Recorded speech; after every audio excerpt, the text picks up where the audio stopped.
Hi, thanks for reaching out. I wanted to show you the guide because I can't publish it on the open web, even if it's just for like one person to see.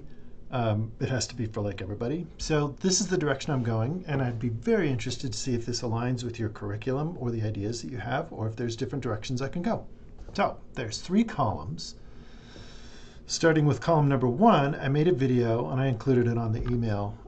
Part of my research agenda is looking at how the social can turn into the material. So social being like a bunch of people having beliefs and talking about it, and the material being like codes of ethics. So let me know if that's appropriate or not. It's a good place to get extra keywords for searching is why I put that up there. I did a quick lit review to show that codes of ethics are social constructions, and it's not like an objective, universal, evidence-based truth like physics or something like that. And it's different in each area or time frame. Here's a list of some codes of ethics that I thought were really good. This one, accountablejournalism.org, has a collection of codes from all over the world, but they are out of date. Some of them are like even like the 1990s. So for what it's worth, they're great discussion points, but they're kind of old. But that's just like another resource. Over in column number 3, we have WEB.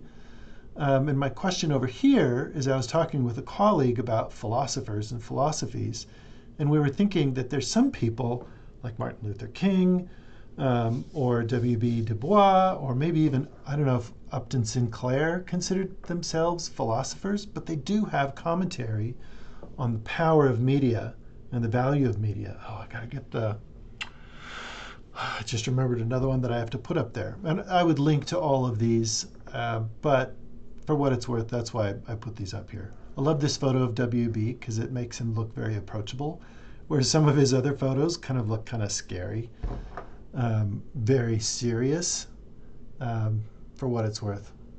And of course, if you want to see it, I cited my sources. So this is how I would frame out the research part of the guide. Is I would have tips for each section, just like I did for the last one that I made. The first one would be AI tips. I'm trying to put in innocuous but useful brainstorming AI tips that I'm promoting to all my students. So you can let me know how you feel about that. The tips would be something like in the neighborhood of, oh, I believe in decolonialism. What philosopher should I read more of?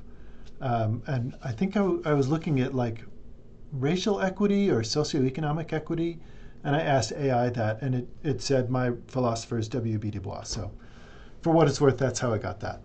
That's how I found that picture too. I never knew this one existed. It's from the United Nations, I think, or a UN photographer.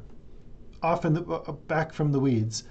Then I would go into the philosophy databases that you had suggested, and I think there's a couple other resources that I could put here, how to use them.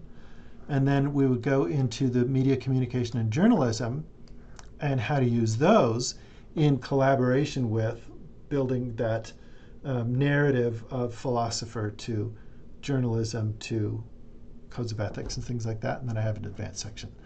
What do you think? I'm happy to talk with you, and we can meet. Send me your syllabus or send me the assignment as it's developed, and I can cater everything here towards the learning outcomes and for student help.